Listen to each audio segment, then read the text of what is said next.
Dengan perubahan teknologi, maka terjadi juga dalam perubahan bisnis. Artinya, kalau saya menentukan target dengan membandingkan tahun sebelumnya, saya tidak punya tantangan yang besar karena perubahan itu terjadi.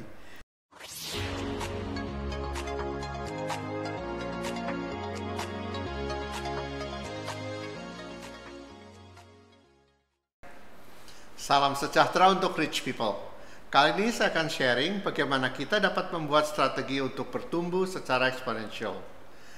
Mengapa banyak yang kesulitan untuk membuat pertumbuhan secara eksponensial? Permasalahannya ada di mana? Nah, di sesi kali ini saya akan mengupas tuntas permasalahan tersebut. Sebelumnya kita akan bicara tentang exponential growth strategy. Nah, agar pertumbuhan suatu usaha bisa secara eksponensial, tentunya diperlukan inovasi. Tanpa inovasi, sulit untuk mencapai exponential growth strategy. Nah, inovasi ini biasanya dipicu dengan goal suatu perusahaan.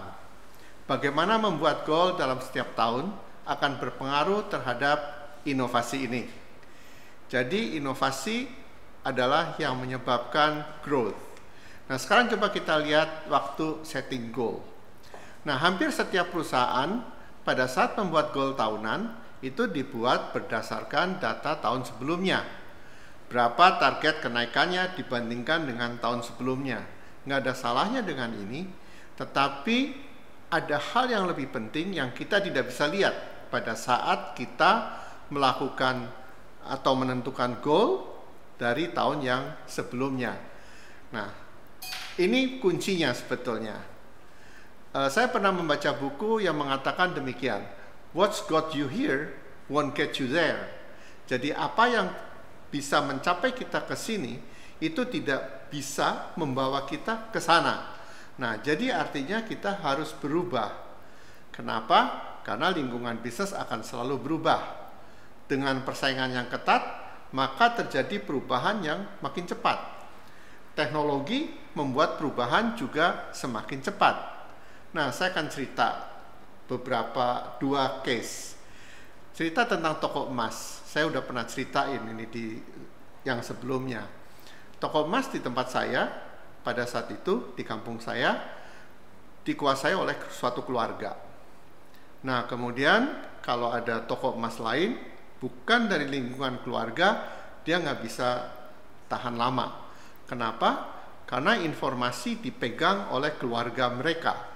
Jadi kalau ada emas naik, emas turun, dan sebagainya, mereka akan mengetahui lebih dulu. Nah, pedagang yang tidak masuk di kelompok itu tidak bisa mengetahui informasi terlebih dulu, sehingga dia tidak bisa bertahan. Tetapi seiring dengan waktu, informasi akan terbuka lebar. Maka harga emas, semua orang tahu, naik turunnya, bahkan per jam, orang juga tahu, per menit orang tahu perubahan harga emas. Sehingga lingkungan berubah.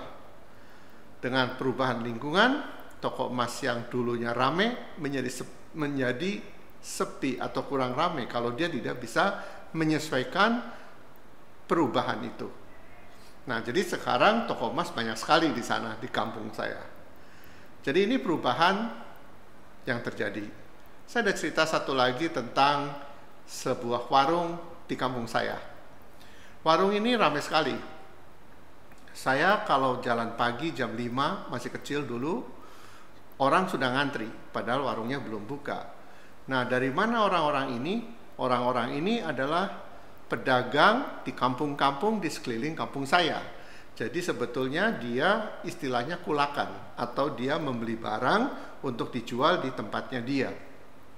Itu berjalan bertahun-tahun, tokonya rame. Nah, kemudian di sekitar tahun 70-an, teknologi datang. Apa itu? Mobil Jepang masuk dengan harga yang lumayan relatif murah. Maka ada satu toko yang dia lakukan adalah dia membawa barang-barang semua di mobilnya, kemudian pagi-pagi dia berangkat untuk keliling sekitar kampung saya. Jadi yang tadinya warung-warung itu berbelanja di warung yang di kampung saya, sekarang tidak perlu lagi dia pergi. Cukup tunggu di rumah, kemudian mereka bisa belanja belanjaannya di mobil tersebut. Nah, lama-kelamaan warung yang ramai ini lama-lama menjadi sepi, berkurang, dan akhirnya sepi. Nah, jadi ini perubahan teknologi.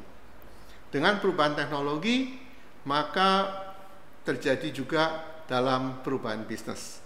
Artinya, kalau saya menentukan target dengan membandingkan tahun sebelumnya, saya tidak punya tantangan yang besar karena perubahan itu terjadi.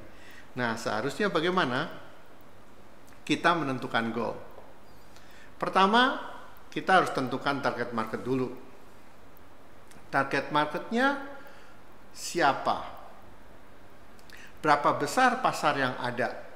Dan berapa yang akan kita ambil? Kemudian kita evaluasi. Kita evaluasi apa?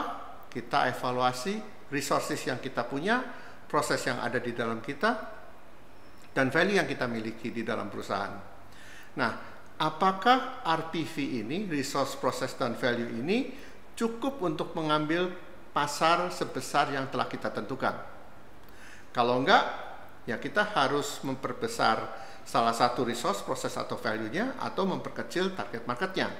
Nah, itu yang harus kita lakukan. Jadi untuk mengambil target pasar tersebut, kita harus melihat juga kemampuan yang ada pada perusahaan kita.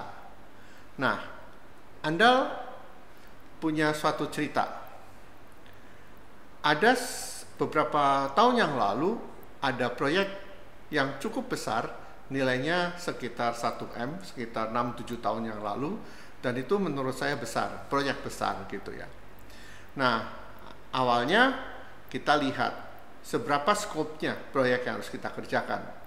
Nah, ternyata waktu kita evaluasi dari resource yang kita punya, proses yang ada, dan value yang ada, maka kita lepas proyek itu. Kita katakan bahwa kita tidak sanggup melakukannya, dan akhirnya kita lepas.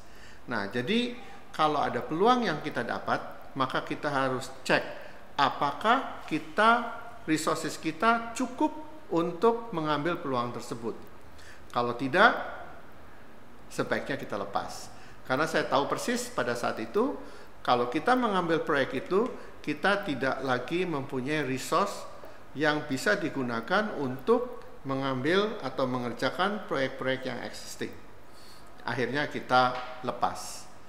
Dan itu keputusan yang tepat menurut saya. Nah, kita akan cerita tentang RPV ini pada sesi yang akan datang. Baik rich people, sharing saya sampai di sini. Semoga sharing ini bermanfaat. Minggu depan saya akan sharing tentang RPV.